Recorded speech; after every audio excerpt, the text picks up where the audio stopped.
Judge Sonia Sotomayor tries to silence Karoline Leavitt, but Karoline's reply shocks the courtroom. The air inside the Supreme Court was motionless, so still, it felt like the marble walls themselves were holding their breath. A moment ago, it was just another high-profile hearing. But then, it happened. Justice Sonia Sotomayor, one of the most seasoned voices on the bench, interrupted Karoline Leavitt mid-sentence with a sharp, unmistakable command, "Congresswoman, this is not a platform for political performance." Her tone was final. But what followed shattered every expectation.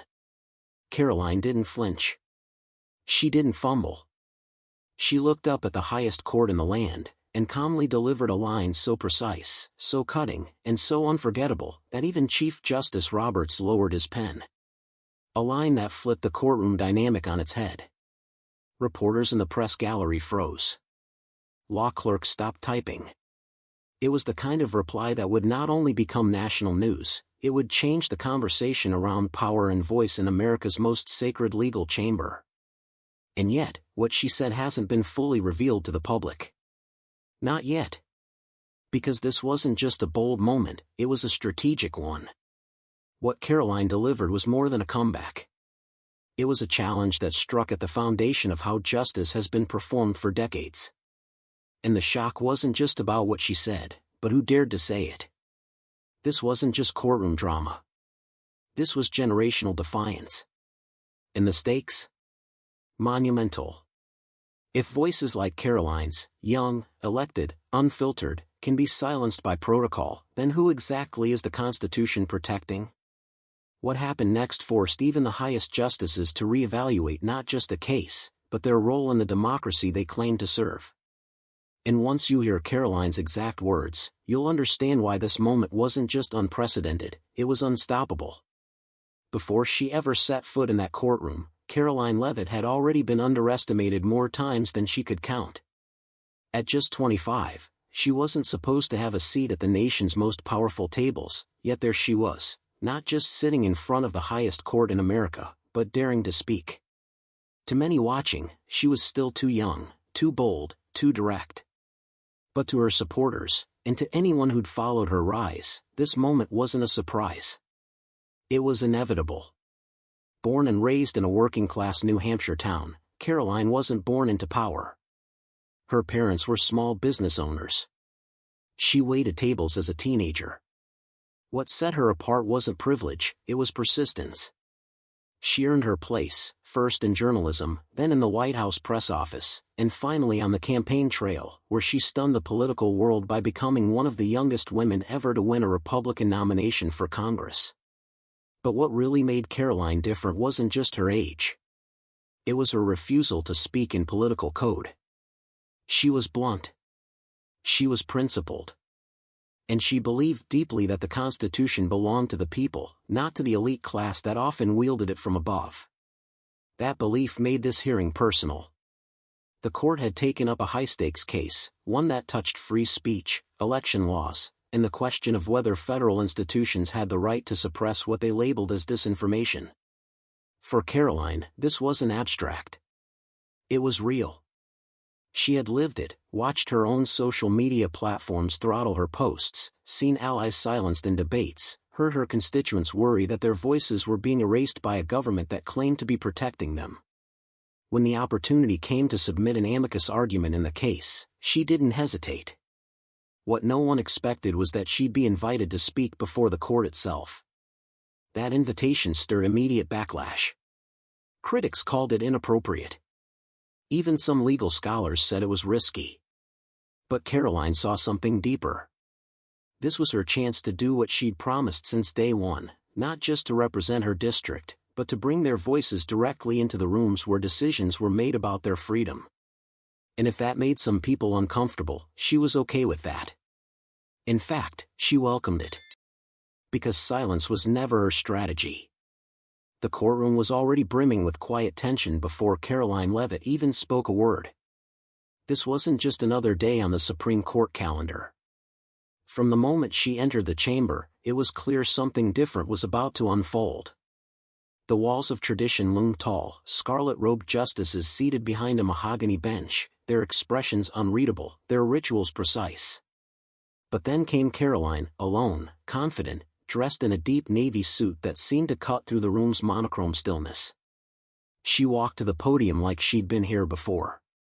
But of course, she hadn't. No one like her had. The Chief Justice called the hearing to order, his voice echoing slightly against the stone walls. Formalities were recited. A few eyebrows raised when her name was read aloud, not as counsel, not as petitioner, but as Congresswoman Leavitt, guest of the court. It was a rare status. One that rattled some, intrigued others, and left nearly everyone wondering what she would do with it. She didn't wait long to answer that. "Your Honors," she began, her voice firm but composed, "I stand before you not as a lawyer of record, but as someone who's watched how laws get interpreted after they leave this building. Not from a bench, but from the backyards of my district." Justice Barrett glanced up. Justice Kagan paused her note-taking. Even Justice Gorsuch, often distant in posture, tilted his head slightly. But it was Justice Sotomayor who reacted first. Her fingers tapped once on the bench. A small signal. One that court watchers recognized instantly. Displeasure. Karoline pressed forward, laying out her concerns about federal overreach, the labeling of speech as threatening, and how unelected bureaucrats were deciding what citizens could say, and what they couldn't. She quoted constitutional passages. She referenced recent precedent. But more than that, she painted a picture of what this case looked like on the ground, not just in court filings, but in everyday lives. That was when the interruption came. "Congresswoman," Justice Sotomayor said, her voice like a gavel slamming without warning. "This court has always welcomed principled argument. But we are not here for personal narrative or political framing." There was a pause, a long, sharp one. Every camera in the press gallery refocused. Clerks turned in their seats. The message was clear: the most experienced liberal justice on the court had just told Karoline Leavitt to stand down. But Karoline didn't. She looked directly at the bench, her expression calm, unreadable. Then she gave the faintest nod. Not of submission, but of recognition. She had just been challenged. And she had come ready. The silence that followed Sotomayor's interruption didn't just fill the chamber, it pressed against the walls. For a few seconds, no one moved. It was the kind of moment that usually ends a young politician's credibility, the kind that teaches newcomers to stay in their lane. But Karoline Leavitt didn't blink. She didn't ask for permission to speak. She simply looked up at the most powerful judges in the country and replied with something that would ripple through the legal world like an aftershock. "With all due respect, Justice Sotomayor," she began slowly, her voice even but unwavering, "if lived experience doesn't belong in this courtroom, then we're not interpreting the Constitution, we're abstracting it." There it was. Not defiance for the sake of drama. Not political theater. A calm, carefully constructed line that struck deeper than most lawyers ever dared.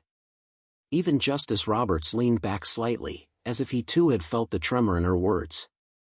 Sotomayor narrowed her eyes, but Karoline was already moving forward. She cited Gideon versus Wainwright. She referenced Brown versus Board of Education. Both were built on more than legal theory, she said. They were built on personal harm, on real people whose stories forced this court to see justice differently. Justice Alito tried to redirect. "Congresswoman, are you suggesting the court should rule based on emotional persuasion?" Karoline turned toward him without hesitation. "I'm suggesting the court has always ruled based on the power of human consequence. The law doesn't exist in a vacuum. If it did, there would be no need for oral arguments." Now the atmosphere shifted. The justices weren't leaning away from her, they were leaning in. Law clerks had stopped taking notes. Reporters' hands hovered above their keyboards. Everyone could feel it, something unusual was happening here. Not because a young woman was standing her ground, but because she was making the justices reflect on their own principles using the very language they had spent their lives defending. But Karoline wasn't finished. She turned her gaze back to Justice Sotomayor. "You once spoke about how your diabetes shaped your discipline. how your mother's sacrifices shaped your values. You asked the Senate to consider those things not as distractions from your qualifications, but as evidence of your ability to understand justice on a human level. The room fell completely still. Not even a cough or shuffle from the gallery. Karoline stepped closer to the lectern. I believe you meant every word. And I believe America believed you. But if your story helped shape your seat on this bench, why can't my constituents' stories help shape how you use it? Sotomayor sat motionless, but a subtle shift betrayed her. Her shoulders eased by a fraction. Her lips parted, almost imperceptibly. And then came the line. The Constitution doesn't belong to 9 robes, Karoline said. It belongs to 330 million voices. And I was sent here to remind you that silence, no matter how dignified, can still betray justice. That line hit like a bell strike in the middle of a church. No sound followed. Just stillness. Thought. The kind that weighs heavier than applause. In that moment, Karoline Leavitt didn't just win the room, she reframed it. Not as a courtroom, but as a crossroads. And no one, especially not Justice Sotomayor, was ready for what came next. For a moment, it seemed like Justice Sotomayor might strike back. Her eyes were steady, but not cold, measured, calculating. She had spent her entire career commanding rooms like this one, and she was no stranger to forceful debate. But this wasn't just another challenge to legal precedent. This was something she hadn't faced in years, a direct confrontation from a younger woman who respected her legacy, but refused to be silenced by it. Karoline Leavitt didn't press the advantage with arrogance. She let the silence speak first. She stood still, hands resting calmly on the lectern, as if she already understood what the room had just realized. This wasn't about protocol anymore. This was about reckoning. Then, Karoline reached into the inside pocket of her blazer and slowly unfolded a small, worn card. This is the oath I took, she said. The same one every member of Congress takes. Her voice softened, but somehow it carried farther. I do solemnly swear that I will support and defend the Constitution of the United States against all enemies, foreign and domestic. She paused, then looked directly at the bench. That Constitution gives this court the authority to interpret the law. But it gives me the duty to speak on behalf of the people. And when I do that, when I share their stories, their fears, their truth, I'm not undermining this court. I'm upholding my oath to them. Sotomayor's posture changed. It was subtle, but unmistakable. She leaned slightly forward. Not to attack. Not to correct. But to listen. Her voice, when it came, was lower than before. Congresswoman Leavitt, she said, what exactly are you asking this court to do? That was the moment Karoline had been waiting for. Not to win. Not to score points.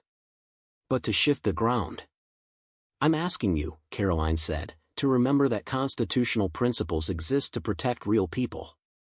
And when this court closes its doors to lived experience, it risks turning the law into ritual rather than protection. A deep, undeniable quiet followed. The justices didn't speak. Neither did the press. Because what had just happened wasn't a rebuttal or a victory, it was a turning point. Justice Sotomayor, a lifelong protector of liberal jurisprudence, had just opened the door to a conversation no one expected her to entertain. Not because Karoline Leavitt demanded it, but because she earned it. And everyone in that courtroom knew, the tone had changed. What began as a courtroom exchange between a sitting congresswoman and a Supreme Court justice didn't end when the hearing adjourned, it detonated across the country like a constitutional earthquake. Within minutes of Karoline Leavitt's final words, headlines began to flood news feeds. Leavitt confronts Sotomayor, and the court listens. Generational shockwave in the Supreme Court. Constitutional firestorm, who really owns the courtroom? The footage of her poised, deliberate argument was clipped, captioned, shared, and debated across every major platform. But more than that, it struck a nerve, one that had been raw for years. #Karoline vs. Sotomayor began trending worldwide within hours. The video of the exchange amassed over 4 million views by sundown. Commentators from the left and right couldn't look away. Some called her courageous. Others called her reckless. But no one called her forgettable. What Karoline had done was bigger than a rebuttal. It was a mirror, held up not just to the court, but to the entire political system. News anchors were stunned. On cable networks, legal analysts sat in studio chairs replaying the moment where Karoline quoted Sotomayor's own confirmation testimony back to her, gently, respectfully, but with spine. One host on CNN remarked, "That wasn't just political savvy. That was constitutional clarity delivered with personal courage." Over on Fox, a panelist declared, "Karoline Leavitt just gave the most important speech of her generation, and it wasn't even supposed to be a speech." Law professors from Yale, Georgetown, and Stanford weighed in online. Some praised her as a constitutional purist. Others argued she was dangerously blurring the line between the legislative and judicial branches. But they all agreed on one thing: the exchange would be studied in law schools for years. One Harvard professor tweeted, "In decades of watching SCOTUS, I've never seen a congresswoman shift a room like this, on legal and emotional grounds at once." And then came the political reactions. House Majority Leader Steve Scalise tweeted, "Karoline Leavitt showed what leadership under fire looks like. Grace, strength, and a reminder that this government still belongs to the people." On the other side, Minority Leader Hakeem Jeffries took a different tone, calling the moment unorthodox, but undeniably bold, noting that young voices like Karoline's force institutions to confront what they'd rather avoid. Even former President Trump commented, saying in a statement, "She's tough, she's smart, and she speaks the truth the court doesn't want to hear." Within hours, a clip of Karoline's final words, "This court's legitimacy doesn't come from standing above the people. It comes from standing with them," was featured on every major primetime news program. And yet, it wasn't just the political elite who felt the tremors. In classrooms across the country, civic teachers paused their curriculum to play the clip. One teacher in rural Ohio shared it with her 10th grade students and asked them a simple question: should the court have listened to her? A dozen hands went up, each with something to say. A student in Atlanta posted, "She said what every Gen Z kid thinks when they watch the news: you don't hear us." And for a generation that has felt voiceless in institutions that rarely speak their language, Karoline's stand wasn't just remarkable, it was relatable. But perhaps the most surprising reaction came not from pundits or politicians, but from within the judiciary itself. Just 3 days after the hearing, Justice Sotomayor delivered remarks at a judicial symposium in Chicago. Her prepared speech was focused on judicial impartiality.